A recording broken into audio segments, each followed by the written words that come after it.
Bonjour, bienvenue sur ma chaîne. Alors aujourd'hui on est ensemble pour voir le démarrage de ma voiture. Donc je vous remontre ce qui concerne le pot d'échappement. Alors ici, voilà le pot. Ici la jonction avec la patte, hein. Ici ça passe sous le différentiel. Voilà, donc j'ai rajouté la patte intermédiaire pour le sillon bloc. Ici le renfort de châssis. Ça touche un peu, mais c'est pas dramatique. Donc le renfort de châssis est réinstallé. Voilà. Donc ici l'échappement, la partie avant. Voilà. Ok. Et maintenant, hop. Vous avez une vue sur ma cible dentée du dessous. Voilà. Donc c'est une MX5 version NA. Donc première génération avec un moteur 1,8 litre, avec un moteur 1,8 litre, voilà. Donc le renfort du châssis, la boîte, l'échappement. Donc cet échappement, alors je l'ai déjà essayé. Je l'ai déjà essayé, comme je vous l'ai dit. Comment dire, ça fait du bruit à crever. J'ai rajouté un silencieux intermédiaire et malgré le silencieux intermédiaire, ça fait toujours du bruit à crever. Donc voilà, une vue du dessous de ma voiture. Donc attendez-vous à ce que cet échappement Maliane soit super bruyant. Il fait vraiment beaucoup de bruit, même avec le silencieux supplémentaire. Franchement, c'est assez atroce. Je pense que ces messieurs en bleu vont me regarder de très près. Voilà. Je crois que je vais rajouter un silencieux supplémentaire parce que je trouve que c'est vraiment trop bruyant. Voilà. On va passer au-dessus, au compartiment moteur. Je vous retrouve avec la voiture en bas dans une minute. C'est parti. Et nous voilà sur le dessus de la voiture. Donc ici j'ai un petit catch tank que j'ai vite fait fixer là pour pouvoir récupérer les vapeurs d'huile. Un petit filtre à air champignon, rien de spécial. Ici le capteur General Motors pour la température d'air d'admission. Ici un petit piping maison pour pouvoir brancher donc mon petit filtre à air champignon sur le moteur. Donc ici le solénoïde VVT qui est branché sur la Mega Squirt. Donc voilà. Le trigger qui est là en bas. Voilà. Ici vous pouvez voir une map 3 bars General Motors. Donc c'est une map 3 bars. Ça vous permet d'avoir jusqu'à 1 bar 5, 2 bars de suralimentation. Donc c'est déjà pas mal. Donc le reroute kit. Voilà. Le tuyau qui va jusqu'à l'arrière du bloc moteur, se brancher là-bas avec le thermostat. Ça, je sais pas si vous voyez le petit bocal à côté du régulateur de pression, c'est mon vase d'expansion. Donc mon vase d'expansion, j'ai viré l'origine et j'ai mis donc ici un vase d'expansion là derrière. Donc un régulateur de pression. C'est marqué Tomei dessus, mais je doute que ce soit Tomei vu le prix que j'ai payé. Donc voilà. Vous avez donc la vue sur le montage de ma MX5 avec le radiateur d'origine. Je mettrai peut-être un radiateur en alu, mais on verra ça plus tard. Donc voilà, c'est pas très propre tout ça. La prochaine étape, ce sera un bon nettoyage. Et une fois que j'aurai fait un bon nettoyage, je recollerai une bande pare-soleil. La bande pare-soleil se fait la malle. Donc il va falloir que j'en recolle une autre. De toute façon, à terme, la voiture sera entièrement repeinte. Quand j'ai fait le fender roll, ça a bien abîmé la peinture sur les côtés. Donc je vais lui faire une peinture complète, histoire qu'elle soit propre. Et vérifier que rien ne fuit, parce que quand on va sur circuit, il ne faut pas qu'il y ait de fuite d'huile sur la voiture. On vous laisse pas rouler si ça fuit de tous les côtés. Pour le pare-choc devant, j'aurai encore un rajout de pare-choc à mettre. Donc j'ai une lame de pare-choc qui vient se fixer sous le pare-choc d'origine. Vous verrez ça une autre fois. Je vais encore mettre un demi-fond plat, donc je vais fermer l'avant de la voiture avec un demi-fond plat. Et on va aujourd'hui vite fait démarrer cette voiture pour qu'on puisse voir ensemble les divers setup Tuner Studio pour faire le démarrage. Donc voilà. je vais rapidement aller dans la voiture. Et il faut que je vous dise, j'ai triché parce que j'ai déjà démarré la voiture donc hier et aujourd'hui. Donc j'ai un peu triché, j'ai pris un peu d'avance, mais je vais vous expliquer toutes les étapes, comme ça vous verrez que c'est très facile de faire votre premier démarrage. Donc rappelez-vous, on a calé la dernière fois la méga squirt sur la voiture, donc tout est calé, c'est au poil. On vérifie avec la lampe stroboscopique. Donc quand on a vérifié avec la lampe stroboscopique, on remonte les bougies, on met tout en place, et il n'y a plus qu'à tenter de démarrer. Allez, je vous retrouve dans la voiture, au volant, avec le PC ouvert, et je vais essayer de vous filmer ça, pour que vous puissiez voir quand on démarre. Nous voilà à bord de ma MX5, donc vous voyez mon petit volant là, avec mon petit poste autoradio, quelques interrupteurs en dessous pour 2-3 fonctions, une petite boost gauge, donc une jauge pour le boost. Comme c'est une voiture qui est destinée à avoir du boost, on aura la jauge. Hein. Ah, pour info, sur MX5, quand vous enlevez cette petite boule là, ça rentre pile poil les jauges à l'intérieur de la bouche de ventilation, donc vous pouvez en installer 2 ici et là, sans aucune modification. Il suffit de les enfoncer dedans, peut-être mettre un petit coup de scotch autour, histoire que ça arrête de bouger, parce que moi je l'ai pas fait, je les ai juste mis à l'intérieur comme ça, voilà. Donc ça bouge un peu, mais je m'en moque. Ici j'ai une jauge à FR, ici j'ai une jauge de température d'huile. Donc vous voyez ma vieille MX5 221 000 km, voilà. Hop. Donc j'ai ici mon PC ouvert avec Tuner Studio dessus. Donc ma méga squirt se trouve ici. Je vais rapidement vous mettre une petite image là de ce côté là. Voilà, c'est fait. Donc rien de spécial, mon vieux pommeau. Il est vieux et moche, mais c'est quelque chose que l'on m'a offert et auquel je tiens. Donc je le réutilise dans les voitures que j'aime bien. Voilà. Donc qu'est-ce qu'on va voir? Alors, je vais mettre le PC devant moi sur le volant. On voit que dalle. C'est pas fameux. Donc voilà. Quand je mets le contact, voilà, on voit que ma méga squirt se connecte à Tuner Studio. Donc voilà, on va démarrer cette petite bestiole. Hop.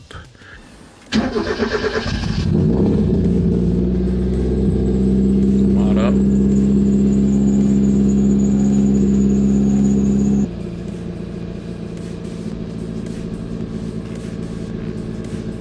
Donc voilà, la voiture vient de démarrer. Donc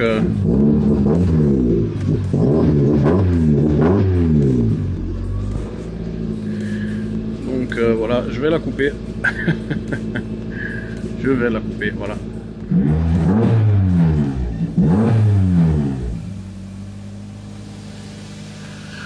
Alors comme vous pouvez le constater, hein, ça fait un bruit.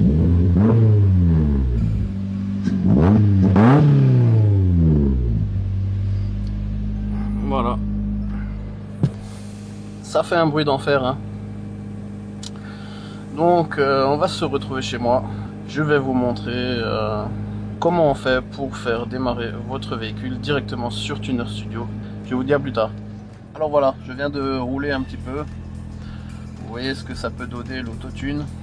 Alors ici, c'est tout ce que les cellules ont fait pendant la conduite. Donc ça change et ça adapte vos cellules de votre VE table. C'est ça la force de Tuner Studio, c'est qu'il y a un autotune très performant. Donc il vous suffit de rouler et Tuner Studio fait quasiment tout le travail pour vous. Il faut toujours faire un peaufinage manuel des tables parce que Tuner Studio ne fait pas un travail tout à fait parfait. Mais honnêtement ça dégrossit déjà pas mal les tables. Donc ça vaut la peine de prendre un Tuner Studio en version payante parce que l'autotune est vraiment un outil vraiment très excellent pour pouvoir faire le tuning de votre voiture sans connaissance tout à fait particulière. Après hein, vous faites la table AFR et grâce au contrôleur lambda donc l'autotune de Tuner Studio va faire tout le travail quasiment pour vous. Alors nous voici dans Tuner Studio. Maintenant, je vais vous montrer les setups qui vous permettront de démarrer votre moteur. Alors, on a déjà vu paramètres d'allumage cible moteur. On va vite voir quelque chose. Ici, donc, on était à 0 pour faire le réglage du calage de la Mega Squirt. On va mettre un angle au hasard. On va mettre par exemple 10 degrés. Voilà. Avec 10 degrés, généralement, ça se passe bien. Donc, on peut laisser sur 10. Voilà. Plus tard, on utilisera ici les tables, donc les tables d'allumage pour pouvoir avoir une avance variable selon la charge de l'accélérateur et la vitesse de rotation. Voilà. Maintenant, démarrage ralenti. Tourner la manivelle, paramètres de démarrage. Je sais pas trop quoi, hein. Je sais pas comment ils ont traduit ça, mais bon, ça c'est les paramètres de démarrage. Donc régime du démarreur, il faut régler à peu près juste un peu au-dessus de ce que votre démarreur peut donner. Si votre démarreur fait, je sais pas moi, 300 tours minute, mettez 400, voilà. Et le reste, on peut laisser comme ça. Injection d'amorçage. Alors en anglais, c'est priming pulse. Injection d'amorçage, ça veut dire on va envoyer un gros jet d'essence dans les conduits d'admission pour pouvoir mouiller, pour pouvoir mouiller une première fois les conduits d'admission lorsque l'on va démarrer à froid. Donc voilà, donc là on a les températures et on a les temps d'injection, donc il me semble que c'est en millisecondes ou quelque chose comme ça. Voilà, en millisecondes. Donc vous pouvez augmenter ça si votre moteur, quand vous tournez la clé, si vous entendez que ça ne donne pas un premier coup, une première explosion tout de suite quand vous tournez la clé, vous pouvez augmenter un petit peu cette table. Vous faites comme ça, voilà, tac. Et ensuite vous mettez la flèche vers le haut et vous augmentez ça. Voilà. Et ensuite vous faites mettre à jour, ça va le mettre sur votre Mega Squirt. Là je n'ai pas de Mega Squirt branché, donc on n'aura pas d'effet. Mais ça c'est très important. Injection d'amorçage, vous pouvez l'augmenter là. Et en fait, plus il fera froid et plus ça va injecter un bon coup d'essence au premier démarrage pour faciliter le lancement du moteur. Voilà. Ensuite, injection sur démarreur. Là c'est pareil, hein. Donc on a une table qui injecte plus ou moins selon la température, et ça c'est quand le démarreur tourne. Donc quand le démarreur tourne, on va rallonger les temps d'injection, et surtout quand il fait très froid, pour que l'on enrichisse. C'est comme le starter, hein, tout simplement. Vous tirez le starter, et ben ça c'est la courbe qui va servir de starter. Donc ça va envoyer plus de carburant au démarrage, surtout quand il fera froid, et vous devez régler cette courbe. Si après le premier tout sautement de votre moteur, le moteur ne continue pas à tourner, vous pouvez augmenter cette table comme avant. Sachez qu'elle doit toujours finir à 100, donc ce dernier réglage doit finir à 100, parce que 100 c'est la valeur normale. Voilà, une fois qu'on a fait ça, enrichissement après démarrage. Donc ça c'est la courbe qui est plus une courbe de starter, parce que c'est celle qui va vraiment enrichir le mélange après que le moteur ait vraiment démarré un premier coup. S'il démarre et après il cale, vous pouvez augmenter un petit peu cette table. Donc il va démarrer, on a vu les setups juste avant pour le démarrage, et cette table vous permet de continuer à enrichir pendant ce temps que le moteur va chauffer. Donc là vous voyez 0, 20, 40, 60, 80. Donc en fait là on enrichit jusqu'à ce que le moteur soit arrivé à température maximum. C'est un starter, hein, tout simplement. Voilà. Durée d'enrichissement après démarrage. Donc là c'est le temps. C'est le temps d'enrichissement, voilà. On peut diminuer en fonction du temps et en fonction de la température. Donc plus la température est basse et plus on enrichit longtemps. Voilà.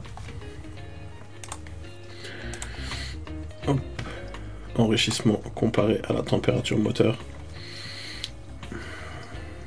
Donc là c'est pareil, hein. C'est une table qui va enrichir en fonction de la température. Quand il fait froid, vous pouvez enrichir ici aussi, voilà. Démarrage ralenti, contrôle du ralenti. Alors voilà, contrôle du ralenti, si vous avez une vanne 2 ou 3 fils, ce sera très très facile. Donc pour le ralenti, moi je fais de la boucle ouverte, open loop. Donc en fait ça va simplement contrôler le duty cycle de la vanne de ralenti, et vous pouvez laisser tout ça comme ça. La sortie pour moi c'est fast idle. Je ne sais pas sur quelle sortie vous avez, peut-être la sortie ralenti, c'est à vous de savoir, c'est vous qui avez câblé votre Megasquirt, voilà. Mode 3 fils, c'est si vous avez une sonde 3 fils, moi je n'ai qu'une sonde 2 fils, et ici vous pouvez choisir entre Electrovan on-off, donc ça existe, hein, des Electrovan qui s'allument et qui s'éteignent, Electrovan pulse width modulation, et des moteurs pas à pas. Si vous avez des moteurs pas à pas, stepper motor, vous allez bien galérer parce que certains sont super difficiles à faire fonctionner. Voilà, donc moi j'ai une PWM, pulse width modulation 2 fils, je vais choisir ça.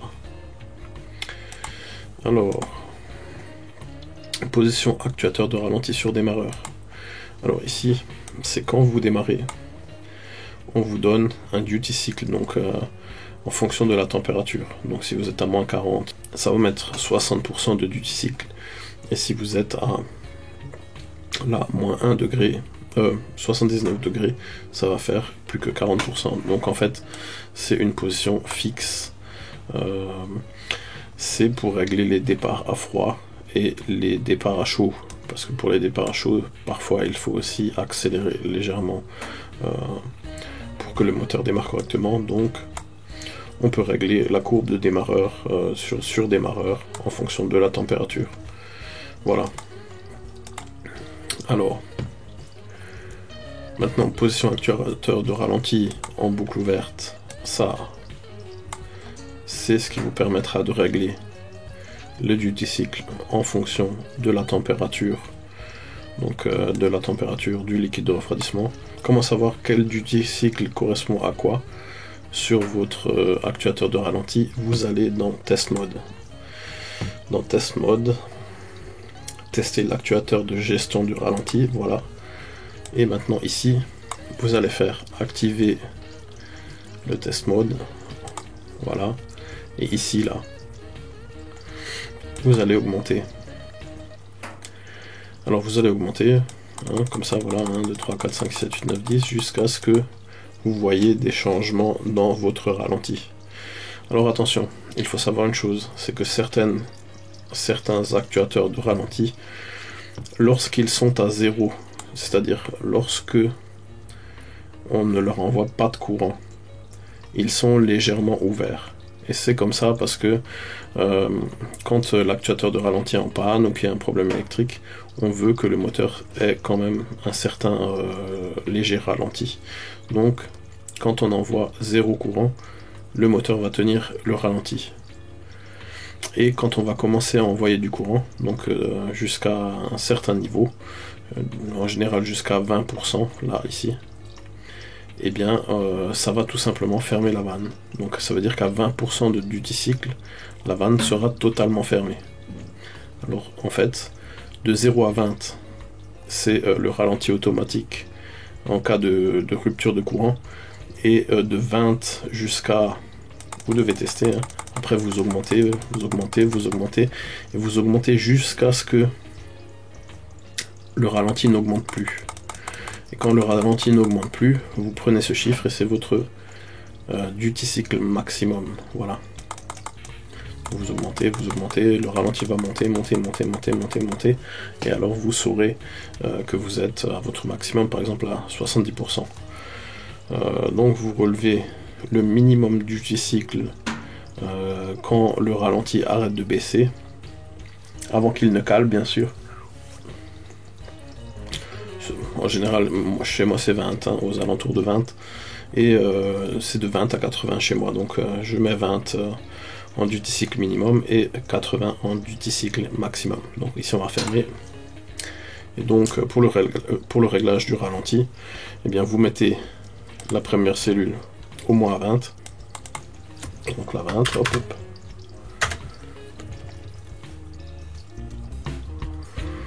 Et les autres. Voilà. Vous les augmentez. Voilà, voilà, voilà. En commençant à 20. Et maintenant, votre ralenti, quand votre moteur sera à plus de 71 degrés, donc il sera à votre ralenti. Et donc c'est sur ce tableau-là, vous allez régler votre ralenti en version circuit ouvert. Donc vous allez régler votre ralenti en augmentant ici la première cellule, moteur 100% en température de fonctionnement. Et tout le reste des points là, c'est pour quand le moteur est plus froid. Donc jusqu'à moins 40 là, et en fait vous pouvez accélérer le ralenti pour que le moteur tourne plus rond quand il fait froid ou chauffe un peu plus vite. Donc vous pouvez augmenter donc l'ouverture de l'actuateur de ralenti pour pouvoir accélérer le ralenti quand il fait froid. Donc on a vu la table de réglage de ralenti en open loop, donc en circuit ouvert. Et maintenant en boucle ouverte, donc on l'a là. Compensation, on s'en fiche. Climatisation, c'est pour accélérer le ralenti si vous avez une clim. Donc quand vous mettez la clim, ça accélère légèrement le ralenti. Avance dynamique sur ralenti, ça on s'en fiche, on n'a pas besoin de ça. Hop. Paramètre VE ralenti, c'est si vous voulez régler finement, vous voyez, une VE table spéciale pour pouvoir faire la transition entre le ralenti et l'accélération. Et souvent c'est critique pour avoir un ralenti qui tient bien, il faut vraiment bien régler cette petite VE table, mais j'ai d'autres astuces, donc moi je ne fais pas comme ça, et ça fonctionne tout aussi bien. Voilà, donc je ne me sers pas du VE au ralenti, ça peut dépanner, si votre installation ne tient pas le ralenti, vous pouvez utiliser cette petite table VE pour avoir vraiment un réglage très fin de la VE table spécialement faite pour le ralenti. Voilà. Donc on a vu les settings dans démarrage et ralenti qui permettent donc de faire démarrer notre moteur. Donc maintenant, quand vous en êtes arrivé là et que vous avez augmenté un petit peu tout ce qui a augmenté suivant les phases dans lesquelles vous êtes, donc sur démarreur, après avoir démarré, ensuite pour le temps de chauffe, l'actuateur de ralenti et ainsi de suite, donc tous les paramètres que je vous ai montré là, et bien votre moteur devrait tout simplement démarrer. Donc quand il a démarré, on va faire quelque chose d'autre. Contrôle de l'AFR EGO. Alors ici, vous mettez sur PID. Ok. Vous laissez tout ça là. Nombre d'étincelles, vous laissez. Utiliser tap désactiver. Voilà. Ajustement maxi, plus 15%. Moi je mets toujours 30. Alors seulement corriger si la FR est au-dessus de 9, ça vous laissez ça. Seulement corriger si la FR est en dessous de 20, vous laissez ça comme ça. Active si moteur est à 71 degrés. Alors moi je veux que ça corrige, quelle que soit la température du moteur. Donc je le mets à 20. Ensuite active si le régime est au-dessus de 1300 tours. Moi je veux que ça commence à 800 tours minute. Parce que je veux qu'au ralenti, ma sonde lambda me corrige mon AFR. Active si papillon est en dessous de 70 degrés. Donc moi je veux aller, jusqu'à plein pot. Donc je mets 100. Active sous charge 90%. Moi je mets active jusqu'à 100%. Active au-dessus de charge 20%. Moi je mets charge 0%. Donc je veux que ce soit actif en permanence. Délai d'activation après démarrage 30 secondes, ça c'est bien. Et le reste, on n'y touche pas. Donc voilà. Ça, ce sont mes setups en règle générale. Large band, et là, injecteur ABCDEF. C'est quand vous avez plusieurs contrôleurs large band. Donc si vous voulez tuner indépendamment chaque cylindre, vous voyez, jusqu'à du 8 cylindres avec des contrôleurs large bande multiples, vous pouvez mettre une sonde lambda dans chaque tuyau d'échappement pour faire un réglage individuel de chaque cylindre. Voilà, c'est la force de la MS3. Donc on a fait le réglage EGO fermé, et ensuite, une fois que votre moteur a démarré, vous allez ici, auto-apprentissage des temps d'injection, hop, voilà, VE table, donc ça c'est la VE table. La VE table, vous pouvez la laisser telle quelle ou vous pouvez la modifier. Personnellement, je la modifie parce qu'ici elle va jusqu'à 4 bars et on n'a pas besoin de 4 bars sauf si on a un très très gros turbo. Alors, au lieu d'avoir une map 4 bars, qu'est-ce que je fais? Moi, en règle générale, je mets un peu plus de cellules.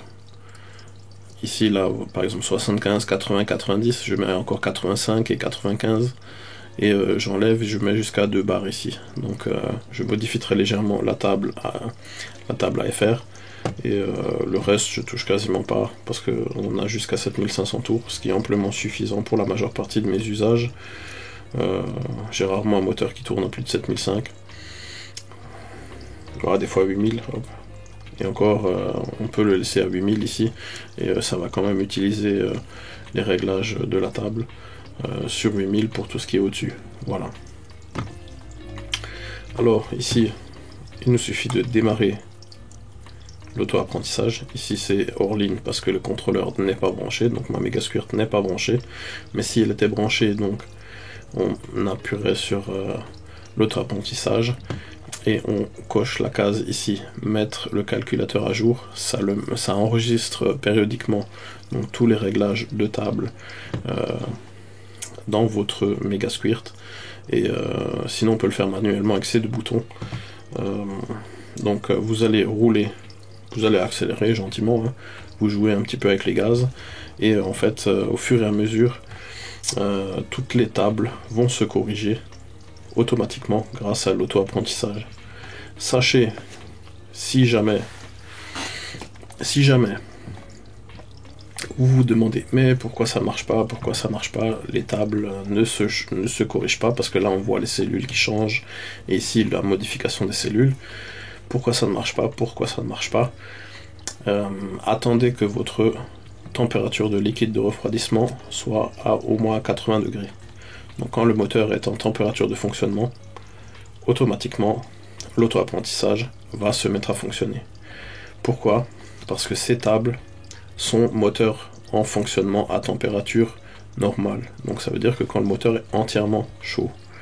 Alors quand le moteur est entièrement chaud, les VE tables vont commencer à s'auto-tuner automatiquement. Donc vous, ce que vous allez faire, vous allez prendre votre voiture et vous allez faire un petit tour gentiment autour de chez vous. Alors je vous conseille de jamais trop vous éloigner quand vous êtes en phase de tuning, parce que s'il arrive la moindre chose, vous tombez en panne ou n'importe quoi, et que vous êtes trop loin de chez vous, vous allez avoir du mal à rentrer à la maison. Donc restez dans le quartier, faites le tour du pâté de maison, je ne sais pas, et roulez tranquillement, jouez avec l'accélérateur et laissez l'auto-apprentissage gentiment faire le boulot. Vous aurez ici les jauges qui vont vous dire la vitesse de rotation du moteur, la FR, et vous allez voir, tout va se corriger, comme ce que je vous ai montré tout à l'heure dans la voiture.